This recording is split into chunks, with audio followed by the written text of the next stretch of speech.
Hey, what's going on, YouTube? It's your boy King Gabe here. They just, as you saw in early post, meant to put this up earlier, but well, we're doing it now.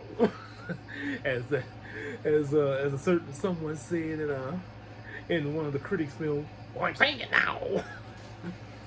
so so anyway, yeah, but as you've seen earlier post, we saw Space Jam 2: New Legacy, and as a certain scene of Al G. Rhythms like, who disturbs my summer?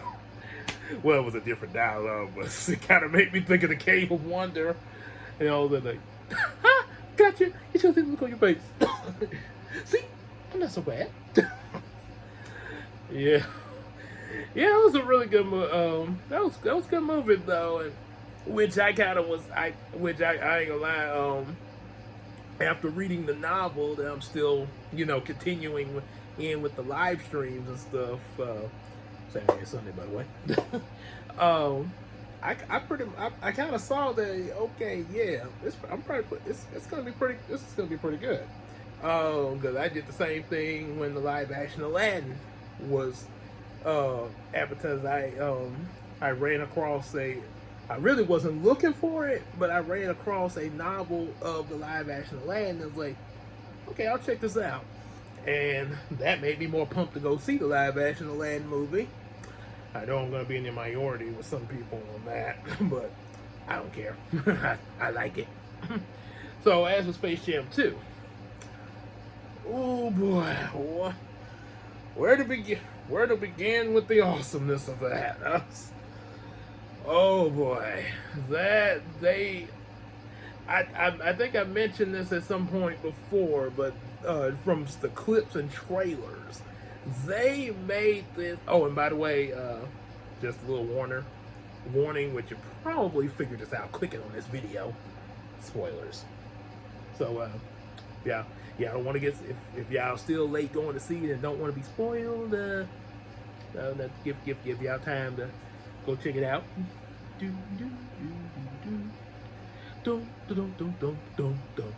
Okay, so now we're back with the Space Jam talk. Okay, so, boy, oh boy, I wonder what it would have been like if I played John Dito's character. Yeah, bro. But he did a good job with it. Though. I'll get to him, but he did a really good job. There are some thoughts that I do have, that I have a theory that they may have been thinking of doing differently with him, but all in all, he still did great. He acted his heart out. Okay, so first, like with the beginning of the movie, they did a real. I like how they did the beginning of LeBron's story. A lot of it was really fast. It was kind of fast paced at times. But then again, maybe now to some it might be a little too fast. But given that this is a 2-hour movie and all that they try to pack in there, I think it was kind of, it made sense of the pace. And unlike, some movies where they have a lot of plots that they be trying to put in that short length of time and almost lose you, this one had a main plot. Yes, a lot of stuff was going on in the movie, but it was still centered around a central plot, which I gotta add was really strong. Basically about, LeBron. He comes into turn, is a lot different from Michael Jordan's case, because Michael Jordan's case, it was just, they sort of was trying to keep it simple with the first Space Jam movie, because it basically was starting off with, oh, the shoe commercial's doing good, so let's make a feature film out of it. Why not? And you get a pretty good popcorn flick, and a good popcorn classic. Pretty much what it was. It pretty much was his thing, and we enjoyed it for that. I enjoyed it for that. So as for this one, you know, we got new stuff going on. So obviously, you do want to update a better story, you know, a stronger story for a new era. So LeBron, you know, he's being coached, and the coach telling him he needs to focus more on basketball than the game. It's hinted, it's said that, you know, his mom's apparently going through something. You know, apparently, you know, they're kind of going through, you know, rough because she's working, really trying to provide and everything. It's just her and LeBron, and the coach is sort of it's kind of pressuring the little guy, you know, him as a boy and everything. But, you know, you kind of can see where the coach is coming from. He unintentionally sort of makes LeBron into what he becomes when he grows up. You know, he's successful at the basketball and everything, gets it, you know, his family and everything like that. But it sort of leaves LeBron to do the same thing that his coach did on his kids. And again, the coach, it's understandable where the coach is coming from, but, you know, a lot of time, sometimes because we're trying to achieve one thing, you know, like him trying to get LeBron to bring his potential out so he can help his mother, he's sort of overlooking some, you know, just him having time to be a kid. And nothing wrong with wanting LeBron to maximize his potential. But yeah, he still, you know, still gotta take a break at some time, you know. Now if I had been the coach, I mean, I would push him to do his best, but as far as the distractions though, I would have been like, okay, pretty much like the equivalent of what the teachers would probably tell you at school. You're not supposed to bring your game up here. This is not the place for it. Yeah, it wouldn't be like, oh, you know, you can't do your game and he just throws it in the trash. No, this is just not the place for it, because, you know, you're up here, it's basketball time. After that, you know, you don't work hard and everything, and had a hard working day of, you know, playing your heart out, probably getting some talents and everything. Yeah, you can go home, celebrate, relax, and I mean, you know, kind of relax from that. But, you know, like I say, nobody's perfect in how they, you know, do it. So, you know, sometimes things get overlooked like that. Yep, make mistakes. So because of this, you know, LeBron become really hard on. And I heard from a particular streamer of mine, I just went to, that he felt like LeBron was being sort of a butthole and a jerk. I like to say that's not really the case. See, like, he's been bred to focus, to, you know, all business, sort of similar to how Michael Jordan was a little bit, except he did sort of relax a little bit. But like I say, he was coming up in a different way. He didn't have the same stuff going on with him as LeBron's story. So yeah, Mike could kind of relax a little bit when he wanted to there. Hey, turn on Road Runner. Beep beep. So again with LeBron, he's not so much being a jerk. It's just, again, he's trying to keep focus, and as something he states at the end of the movie, you know, like with the coach, you know, he's kind of overlooking some things as well, you know, as far as how he in his understanding, he thinks that this is a way of being a good parent, you know, pushing and maximizing a particular potential of a kid, but maybe not noticing that maybe that kid has some other interests, you know, like as you said in the trailer, you just don't let me be me. And we find out that he wants to be a game designer, which ties into our movie's plot. Also, yeah, a good little throwback to LeBron. Not so much his case want to be a game designer, but he was just trying to relax with a video game. So yeah, so there's that. He said he wants to be a game center, but you know, apparently Dad's here. Basketball, basketball, basketball. Wifey tries to talk to LeBron a little bit about that, as a mother does. You know how us dads. It could be any of us. Like I say, I'm not a dad yet, but shit, I have no idea what could come if when I become one. I have no this so chances are I could end up getting I possibly might get a similar talk. It's like, Gabe, honey, you're making a mistake with your son. Well, it could happen. So that's what LeBron's wife points out, that he needs to notice more of his son being him. He tries to an extent. They play a video game together. The game crashes and stuff, but then it goes right back to basketball again. It's a process. So then they're invited to the Warner Brothers server presentation. Algae Rhythm, and I'm so sorry for mispronouncing his name previously in stream.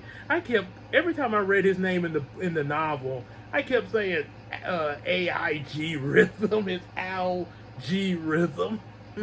Algorithm. Pretty clever. Yeah, that's clever. That's how I roll. Yeah, he made me think of it. He basically is a internet genie as a bad guy. Yeah, it's almost kind of picturing. I'm almost kind of wondering, since we talk about, with the live action Aladdin, we talk about Will Smith being a genie and people having mixed feelings on that. Wonder what that would have been like if you took the way Don Cheadle acted in this movie, how people would have responded to him being a genie, the way he was behaving in this movie. Yep. Hey, let me tell you something, Al. You get 3 wishes. So, apparently, they show LeBron this server idea.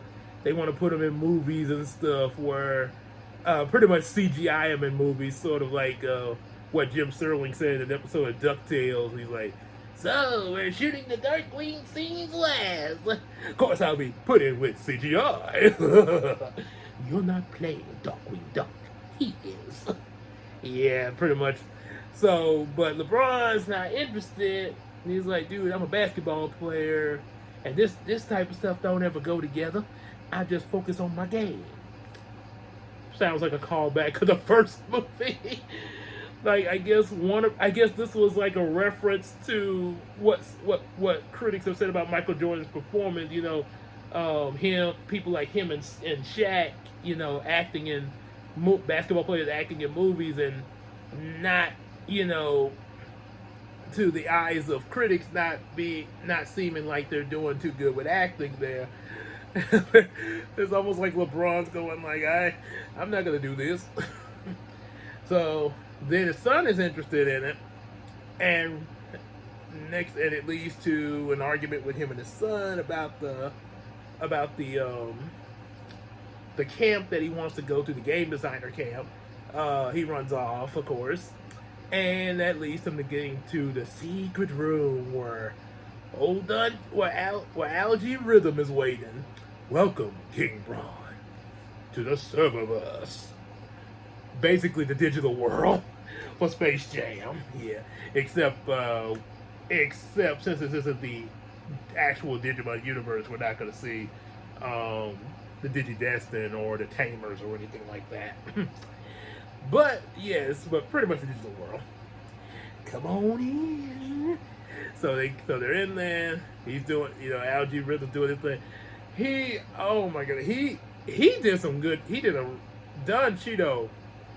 Man, I hope you got paid good for this. You did. If you hear this video, you did great in that movie. I'm not gonna lie. You had say, I don't know what you did to prepare for that role or how you got into it, but whatever you did to get into that role, man, you did it. You made me think. You make me think of an evil Aladdin genie because you had the humor and all that. But since you were being a villain, you did show that you were a threat to the plot and everything. I mean, because he had that, like he had this like there were times he had that dual demonic cyber voice and stuff. Oh, is y'all having fun? What, this what we doing? We having fun? What? Well, we're not having fun here. like, what? Okay, okay. So he kidnaps LeBron's son, takes him away, and it's the way he does it. It's almost like he just disappears. Where's my son? Done? Who's done? I mean, because he's just joking through the whole thing with it most of the time until it gets like real serious.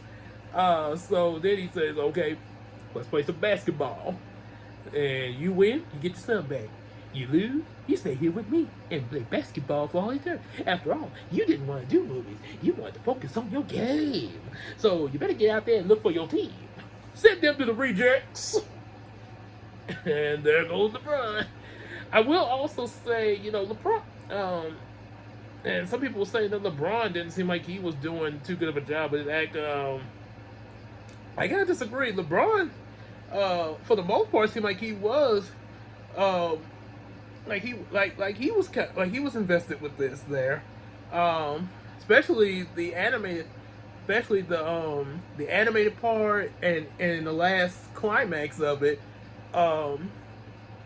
and considering the type of plot that they had behind this, the whole thing of him and his son, understanding each other, or basically him understanding his son more so, which also, being that this movie's directed by Ryan Coogler, sort of makes you think of Black Panther and Killmonger, a little. I know that's a little different because, obvious they were brothers. This is a father and a son, but also another difference because it was more so he was trying to understand why Killmonger was doing what he was doing, but at the same time he still had to stop him.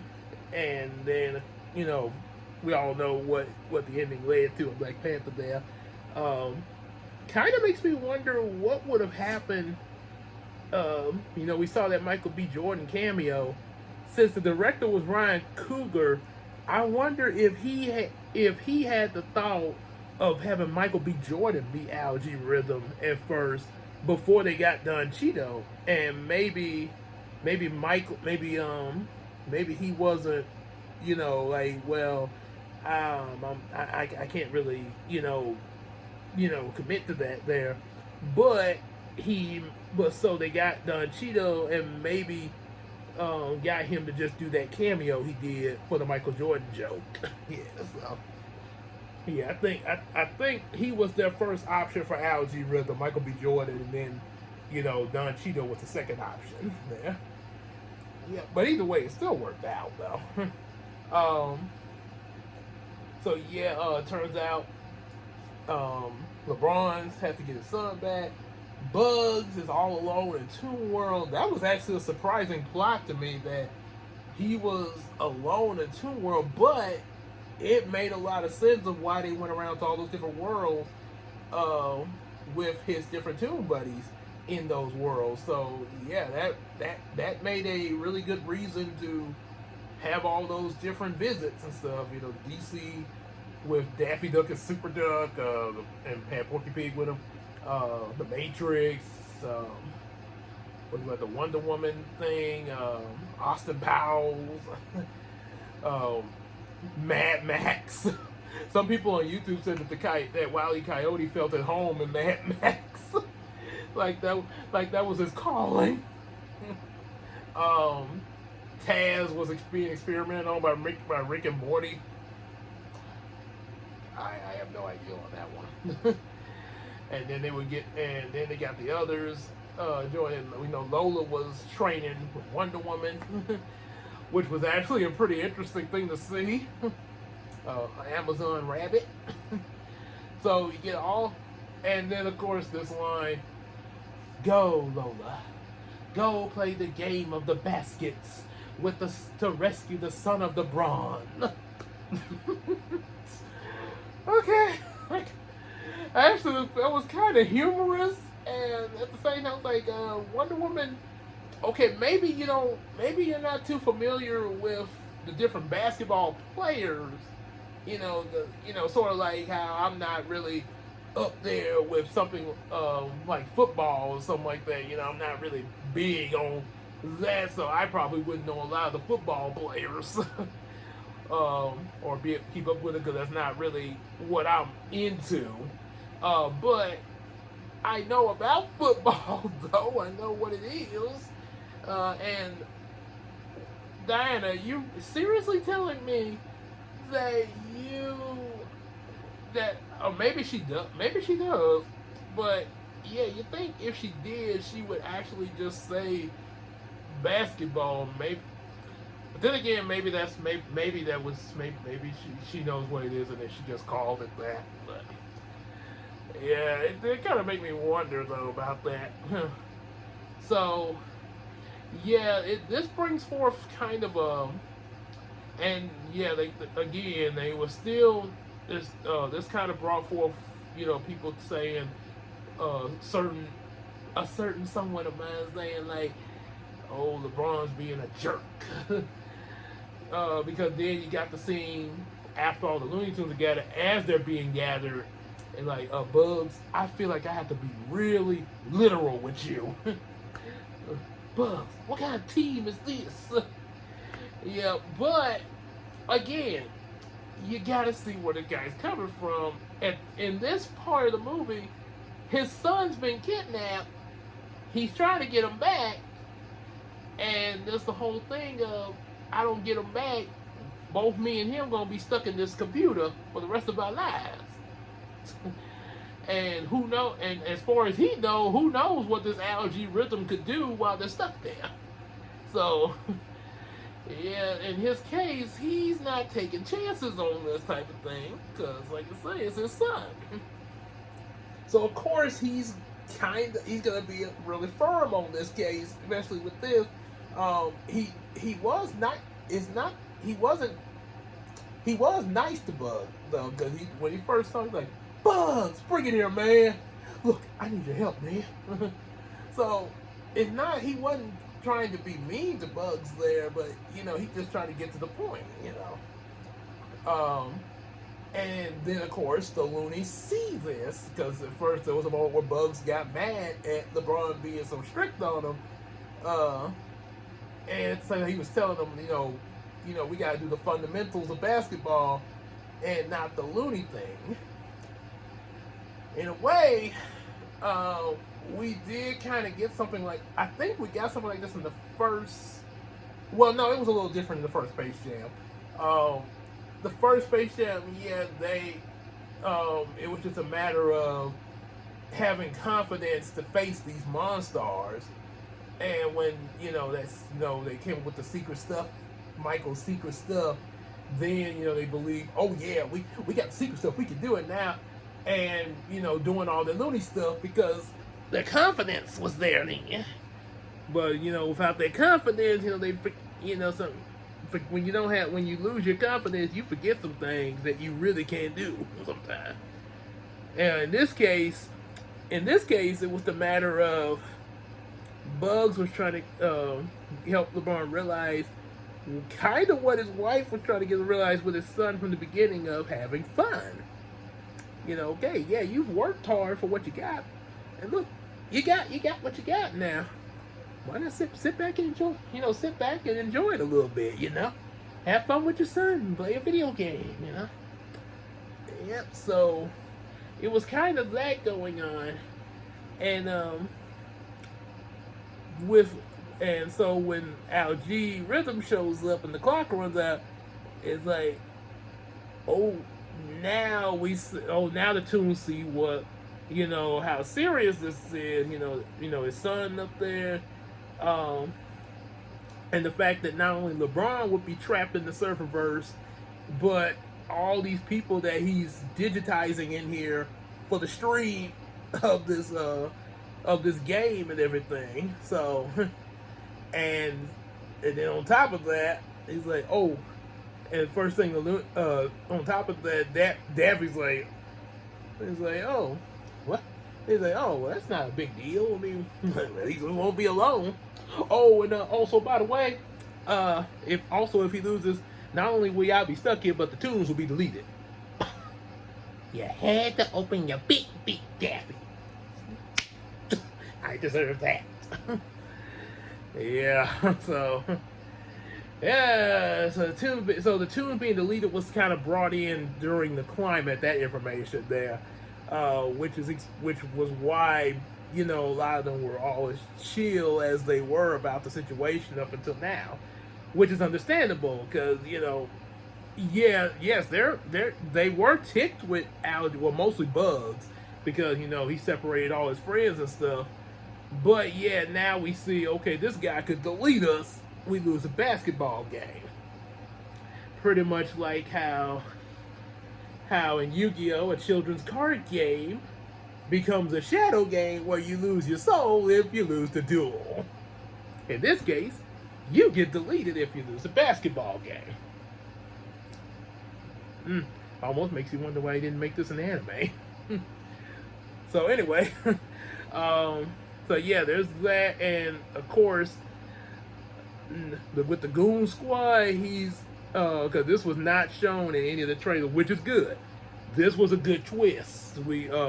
That you have to go to the movie to see, and you know, like I mentioned before, that's why I told you before. Spoilers, don't. With by this point, you know, I guess you don't care about the spoilers.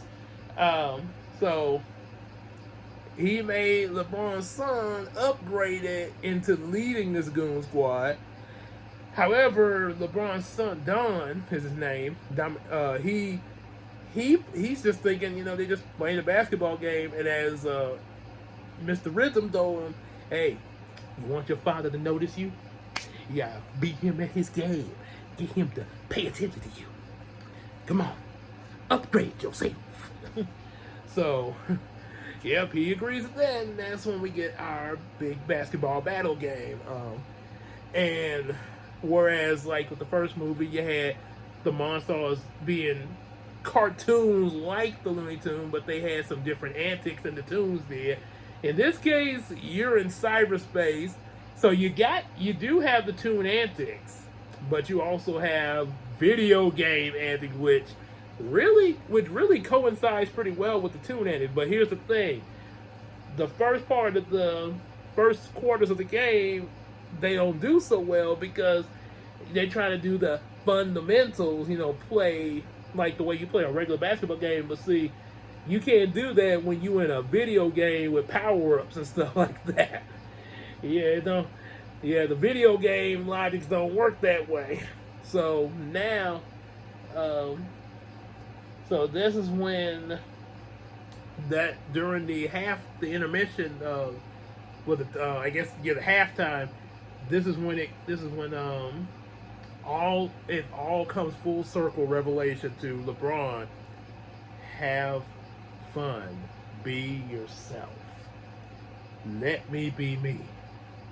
Because then he starts seeing that the same thing is that, you know, what's going on with him and his son, and also what his wife was trying to point out. His behavior is started going towards Bugs them, and it's like Bugs sort of is sort of hurt by it. Then it's like, okay. Then that's when he realized, okay, we gotta just in this situation, yeah, we are gonna have to do some loony thing, just be us. Bugs, game plan. And there you have the tune antics with the video game antics, and it gets wild. Style points, all that there. Yeah, and it was that basketball game. It's almost hard to describe how good that was. That was really good to see it. the way and the with the epicness that they made this movie leading up to that, it's still, you know, it's a loony movie, you know, it's silly, but they raised the epic scale up like that of a Marvel film, and it works. So no wonder they put DC on the Space Jam comic book I showed y'all in the earlier video announcing about the live stream. So yeah, that's they did a really good job with that. And of course, since we're doing spoilers in this video, might as well get this out the way. We know they catch up to them. Then of course, you know, it's going to be kind of back and forth. You know, the scale, right? The epic, you know, the danger rises and everything. That gold guy comes out, that Granny says, "I'm going old school on his butt." Yeah, which I like what she did there. She did the time thing. It's like she comes out with the walker. You're like, what is she gonna do with that walker? Like, oh snap! Granny suddenly turned into the Garfield grandma there. You know, the one that ride motorcycles and play "Oh Christmas Tree, oh Christmas Tree, I love it, all that brand new biddle biddle biddle ding dong." They better not touch them ivory so they had a chance to cool down for a while. Get on down. She go. She turned to that. Oh boy. But then we do get LeBron's son actually coming over to his dad's side. You know, because there's a scene where they have to face each other like a one-on-one thing. But LeBron can't do it, and he embraces his son, which, you know, like, okay, Dad, okay, you know, and then their little thing comes to a full circle. But you still gotta deal with Al-G Rhythm. What we gonna do about him? Oh, baby, because he's taking over the game now, and pretty much pulled a Rita Repulsa at the moment. Except I don't see no magic wand be thrown now. Magic wand, make Al-G Rhythm grow.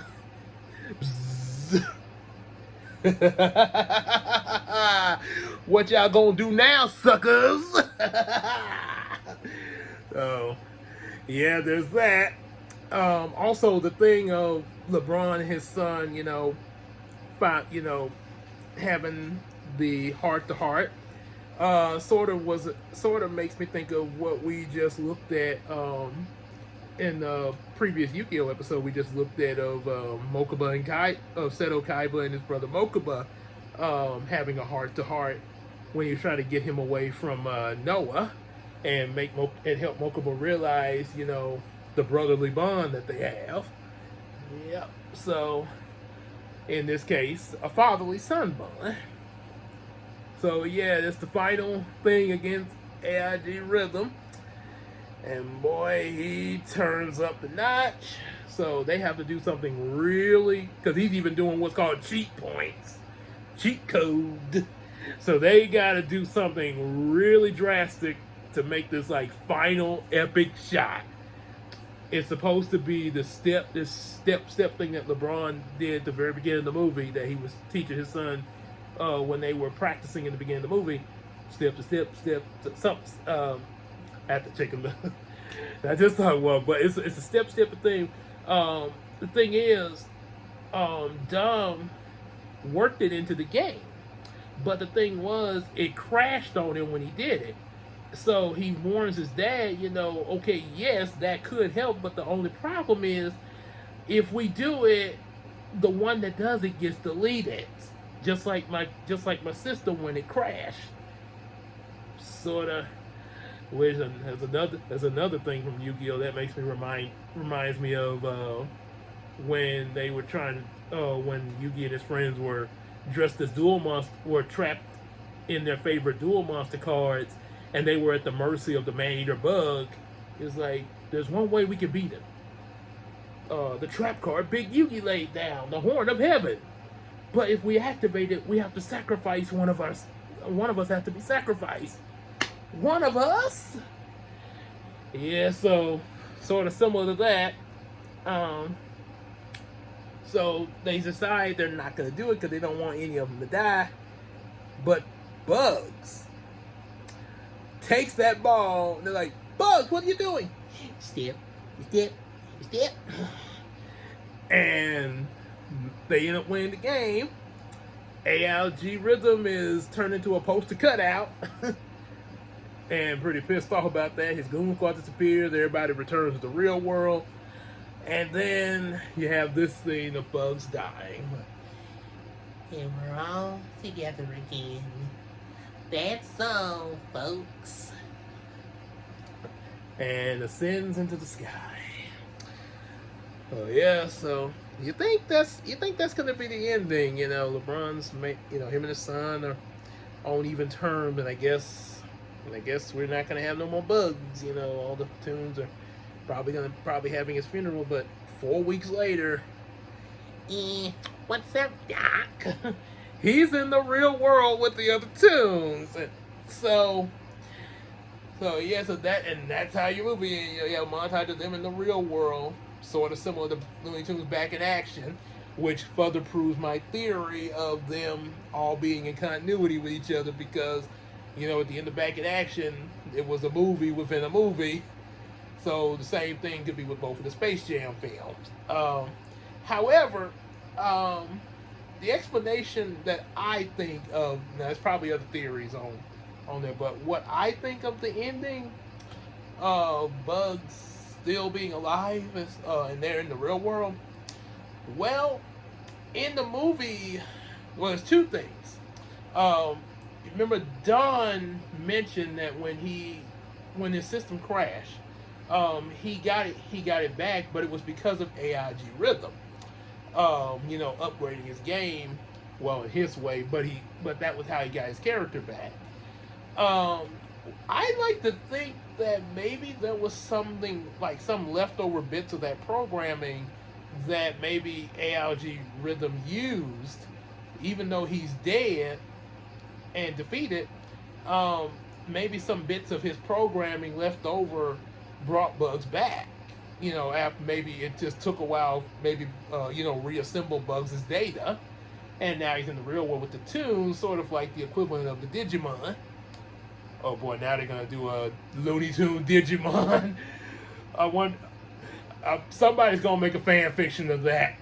Looney Monsters, Looney Mons are the champions. Looney Evolve into champions.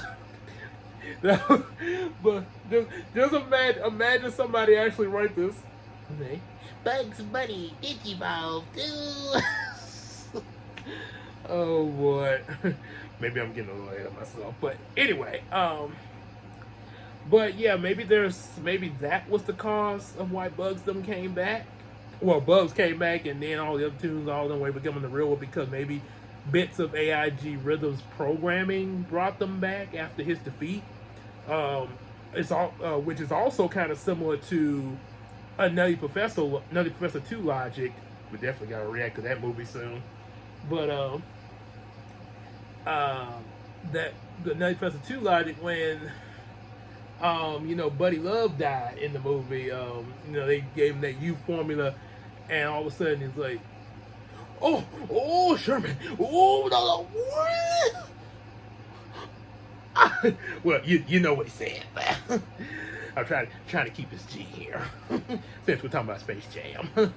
I'll let the movie bring you the language there. I'll let the movie take care of that part.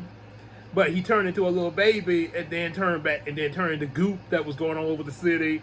And when he got to the fountain, after people stepping on him in goop form, okay, Tubby, let's see how long it lasts without me. And Buddy dies, comic book style. So, but then Sherman's intelligence was still intact, and of course Janet Jackson's tear, I guess, made the residue of Buddy go into the fountain, and the intelligence. Sherman, you gotta drink this water. Come on, dear, you gotta drink this. Oh, get your whole self, Snoop. What's your mama's middle name? Oh, that ain't it. And a pearl. So, Yeah, it could be something like that. You know, bits of the programming brought Bugs back. Another theory is that Pete guy, Mr. Rhythm's sidekick Pete, that actually was starting to feel sorry for Don and kind of teared up a little bit in the climax with the father-son moment. Then Rhythm was like, "What you crying about? We don't cry." Yeah, so I think after Rhythm got the can, Pete probably maybe over time reassimilated Bugs' data like, "Hey Tunes, I brought Bugs back. Thank you, Pete." And here's a little portal. Y'all want to go visit LeBron? So something like that probably happened there. Yep. So that's my take on Space Jam 2. Definitely need to go check that out. If you hadn't seen it already, go see it. Whether you see it in the theater or HBO Max. We went to see it in the theater. I don't know. I may get HBO Max one day. I'm not gonna say never, like Justin Bieber song. I'm not gonna say never. I just don't know yet because I got Disney right now. I got Disney Plus and Paramount. I got 2 streamers already. So it just depends. It all depends. I just depends on what the future holds. And what I decide based upon what goes on. So, but yeah, if you have HBO Max, you can see it there. You see it on the theater, and definitely grab yourself a copy when this thing becomes available. I can't wait till it comes on DVD and Blu-ray. Yeah, that way I can, cause when it does, Brownie's gonna have to react to that. Matter of fact, spoiler alert. We're going to start season 2 off with the first Space Jam movie. Because we ended it with Looney Tunes back in action. So, we got to do the second movie. And we're going to enjoy them. So that's something you can expect to see. As for everything else, you'll see when it gets there. But we do know Space Jam's coming. Alright. So, hope y'all enjoyed that. Let me know in the comments what y'all think of the movie. Any comments whether you like it, I guess dislike it, because everybody gotta have their opinions. If like or dislike, be sure y'all also tell me why. What is it that you like about it or dislike? Just tell me why. We can have a little discussion on that. Okay, just have a little frappuccino and just what you think about the movie. And also, yeah, as well as also for season 2 of Brownie Reactions, throw in some requests of what you want to see Brownie react to as well. So, all right. Oh, one other thing I forgot to tell you guys in the video. One thing I forgot to tell y'all. Since we got the season 1 finale, the Looney Tunes back in action. As for the skit that we mentioned that we were gonna do, a little bit later, we're not gonna do that. Basically because we really want to go on and get into season 2. Bottom line is, CJ was okay, and pretty much she was off on as I said, the Muppet at the end of the Muppets reaction, off to save her dad and everything. So yeah, now due to time and things like that and stuff going on, we're just gonna go on and work on to get into season 2, as well as also getting back into the comics. So sorry about that little disappointment, but at least you got season 2 coming out.